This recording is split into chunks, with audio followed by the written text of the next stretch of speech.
Корупција, хибриден режим, население кое е старе, енергетска зависност.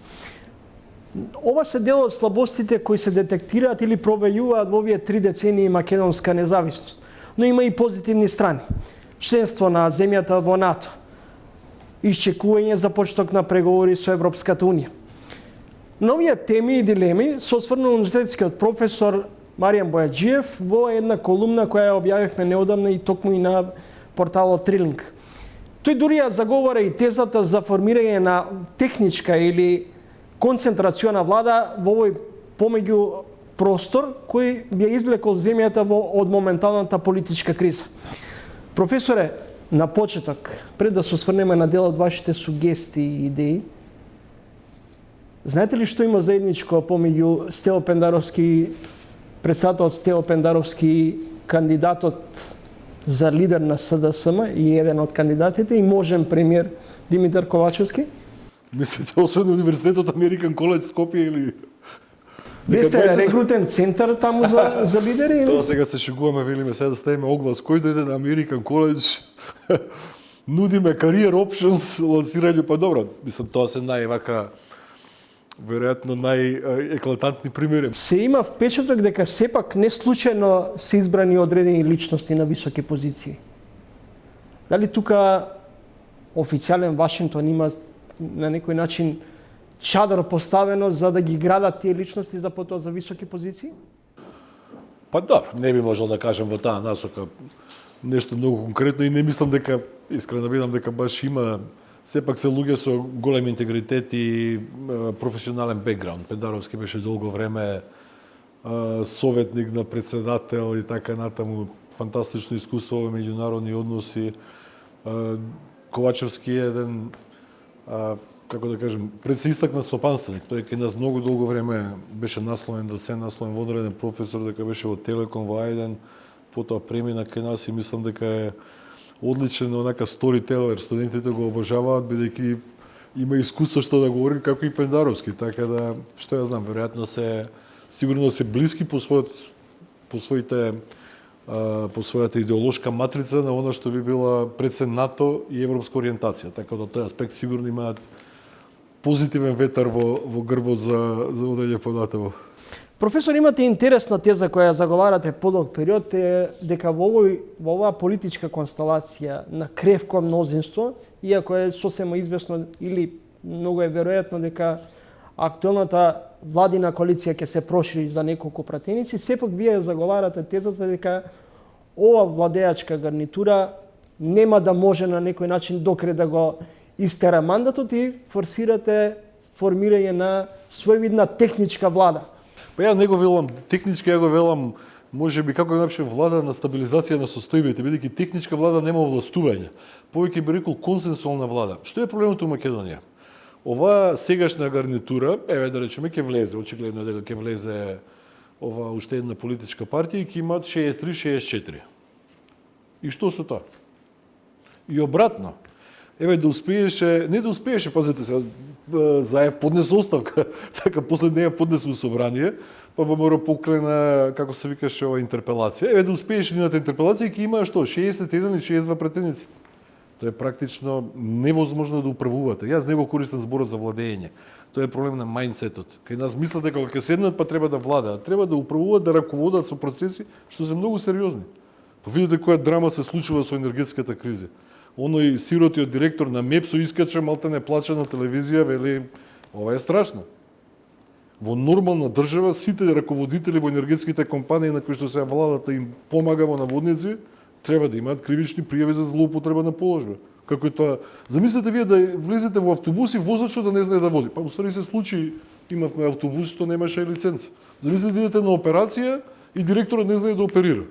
Па тоа се случи кај нас, тоа е недопустимо. И сега ние со влада од 61 или 2, што ќе правиме? Какви закони ќе донесеме? Како да сега доаѓаме од конференција? Сметате дека неодржлива е ваквата состојба? Апсолутно неодржлива, ништо не може да донесат. Ниту едните, ниту другите. Ево обратно да ја поставиме работата. Сега доаѓаме. Што мислите дека решението би било предвремени парламентарни? Не, па ништо, пак ќе биде многу слична приказна. Треба малце период да здивне приказната, ама во тој период треба да се разговара. Значи ова не е нешто ново, ова ме потикна искрено да видам овие размислувања кога Заев поднесе оставка, иначе пред изборите, на една дебатна емисија бевме на ТВ21, беше Мицковски. Јас да речеме него му замерив, што на секоја работа на СДС ови искачат попладне, ова чини, она не чини. И тоа е карање како викате на снај на селска чешма. Вие рековте, вие крадевте, ние помог, па на што личи тоа? Па седнете разговарајте. Па ако имам ја 64 или 70 еве нека ме, што преме со останатите 50? Па тие представуваат 40% од народот у Македонија. За некој може сам да донесе нешто. Па во Германија има голема коалиција, колку Меркел е канцелар, Беше канцелар. Да, беше канцелар, али колку време беше канцелар во широка коалиција, па мора да седите заедно да се договарате. Да, меѓутоа тешко во вакви услови да се надмине таа политичка поларизираност. Нека си одат тогаш сите. Тие земаат пари од нашиот буџет, од мојот данок и вашиот данок. Кој им дозволи да трошат пари туку така? 30 милиони евра потроши Мепсо, мој и ваши пари. И никој за тоа не одговара. Изгореа луѓе во Тетово, никој за тоа не одговара. Па замислете вие ситуација оваа што беше со, како се вика, со автобусот, немал лиценца. Зошто нема лиценца, искача овој министер за транспорт и вика, не е тоа наша грешка, генералниот секретар. Као генералниот секретар да е нешто НАТО, нешто друго. Генералниот секретар е од истата зграда, од истата партија све, тие не распишале конкурс. Па што ако не распишале конкурс? Замислете да нема конкурс за хирурзи, што утре луѓе ќе умираат? Па сите, тоа не е одговорно работење. Цук и Дук заедно имаат 1200 вработени. И не може 2 години или 3 години, не знам колку, да решат 3 авиончиња да ги сервисираат. Искаче овој, како се викаше, генералот и вика, ама тоа не е успешен тендерот. Па како не е успешен тендер? Ќе ве праша некој вас сега снимателот ако неуспешно снимал тука, дали тоа ќе функционира? Па срамота. Па ти луѓе живеат од нашите пари. 500 милиони евра дефицит програмираат. Па знаете ли си што за 500 милиони евра? Заработиле некако живот 50.000 евра. Вие меѓу другото, велите ниту една влада добиена со прекројување на парламентарното мнозинство од 1-20 пратеници нема политички легитимитет. Па апсолутно исто така. Како може да владее со 61? И едните и другите на ваквите ваши тези владеачката партија ќе рече, видете, ние више со 61-60 пратеници функциониравме безпрекорно. Станавме членка на НАТО, носевме закони во законодавниот дом. Па добро, тоа е проблемот, очигледно не функционираше безпрекорно, така каде еве ги кажевме работите, сега кажевме 4-5 работи што не беа безпрекорни. Каде е законот за на пример клинички центар, што не го донесува, ако можат безпрекорно? Не може. Ако не седнете да разговарате за сериозни теми, не може да донесете. А од друга страна, горе, што е безпрекорно функционирање? Еве имале 62 пратеници, дали тоа им бранеше да го направат, да продолжат да го градат патот Кичево-Охрид? Па договорот со Бугарија се лутат дека не го почитуваме, па не го почитуваме зашто таму во договорот стои ќе бранеме патна инфраструктура, ќе има авионски сообраќај. Не знам дали стинале скоро на кај Софија од Куманово кон Крива Паланка. Па тоа е, треба да земете некој ховеркрафт да го помилете. Тоа е ужас. Така да кој им бранил тоа да го почитуваат? Не 61, 200 пратеници да имате, тоа или се прави или не се прави. Заговарате теза која помалку е симптоматична, да се реши што поскоро енергетската зависност во време кога ние се соочуваме со сериозна енергетска криза, прогласена е повторно кризна состојба. Можевме ли претходно да ја предвидиме оваа криза? Ама, Гора, сигурно дека можевме. Ајде, можеби не можеме во моментот да предвидиме дека е криза. Тендерот за гасификација на ТЕЦ Неготино го упропасти прошлата влада на Груевски, дали беше 2006-2008. Имаше понуда од Евана да направат гасна централа. Сега има разни муабети, пропаднал заради ова, заради она, така, обично знаеме кои се причините за пропаѓање. Денеска ќе имавме, ТЕЦ Неготино има капацитет као пола рек Битола. Ќе имавме половина овако што работиш. Чебрени галиште да не збориме, тоа е веќе како детска читанка. Секоја влада што вика ќе го решиме, па тоа седнете, разговарајте и направете тендер за. Не може да има, не може ВМРО, СДС, ДУИ и како се викаат алтернатива алијанса да имаат различно мислење за тоа дали имаме потреба од енергија. Па не може да функционират. Кој бизнес ќе дојде да работи ако вие немате стабилна енергетска состојба, ако немате стабилни патишта, ако немате стабилен интернет? Професоре, зарем се е така се црно во државата? Па не, добро, ја починем со тоа, викам дека има доста бели работи. Прво имаме држава.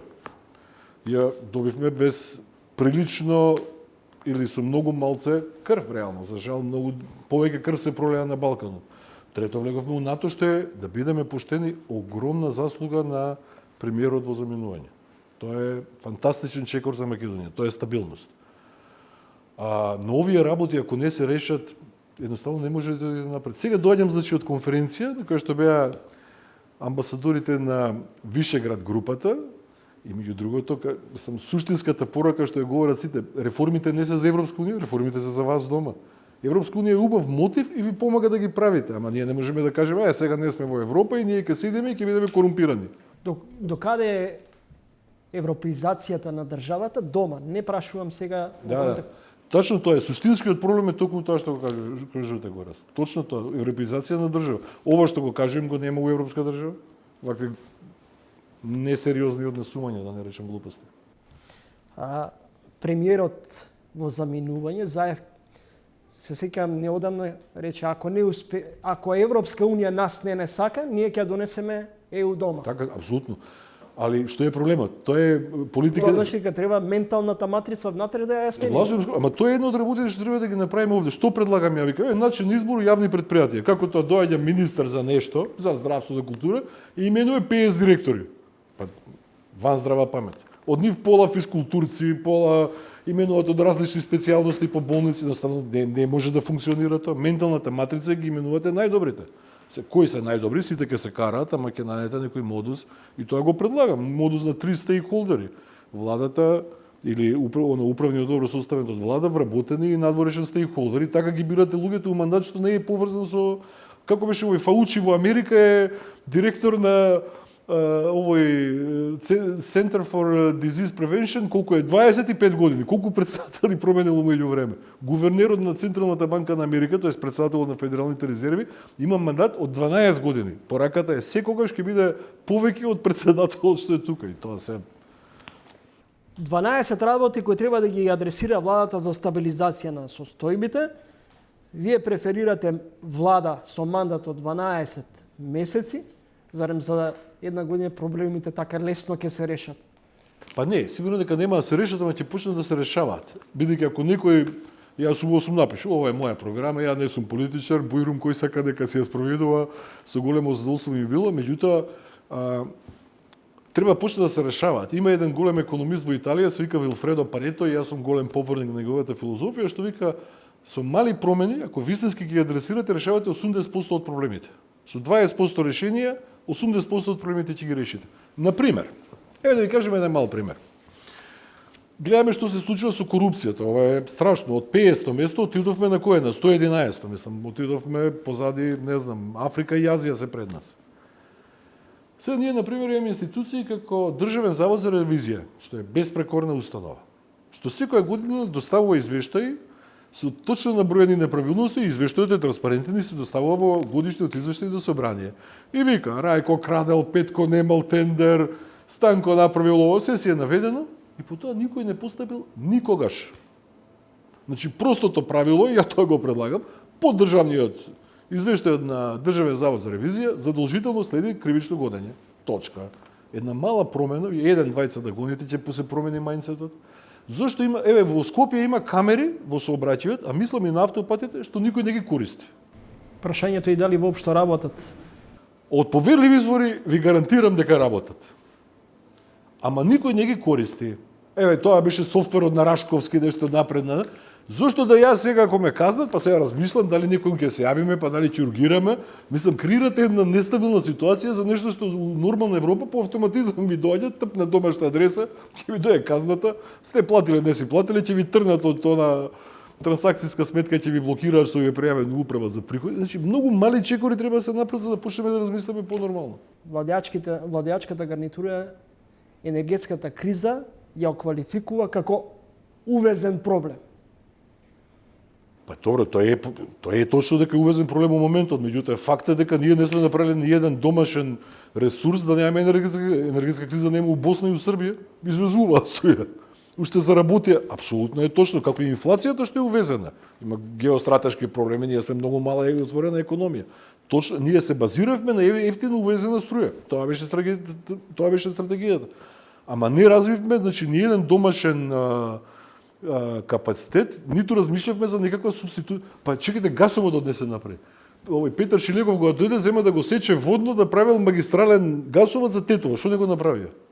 Да доведат газ до Неготино, може би ќе работеше како гасна централа. Тоа е македонски проблем, тоа не е увезен. Да немаме ние уште ќе ќаревме во оваа ситуација, да имавме домашно производство, ќе можеме да извеземе по подобра цена. Оние кои ќе не гледаат вечера ќе речат, видете професорот сега дели памет, него му е најлесно од страна ги гледа работите. Нека влезе во влада, па нека се справува со Па проблеми. не ги гледам од страна за жал, јас плаќам данок и јас се секираме за многу работи. На пример, еве Данела Арсовска, сега се надеваме дека ќе им дозволи на нашите студенти да се возат бесплатно во ЈСП као што е студентите на државен универзитет. Јас плаќам данок како и вие и сериозно сме за моите деца се тука, студираа во странство малку, се вратија назад и јас гледам иднината на државата тука. И све што можам правам, пишувам од време на време, некои ме викаат и така натаму да ги кажеме овие работи и сега паметна влада веројатно ќе послуша нешто од ова, ќе не викне еднаш на 6 месеци, ќе викне некого, не мора мене на крајот на кристото, кој сум јас.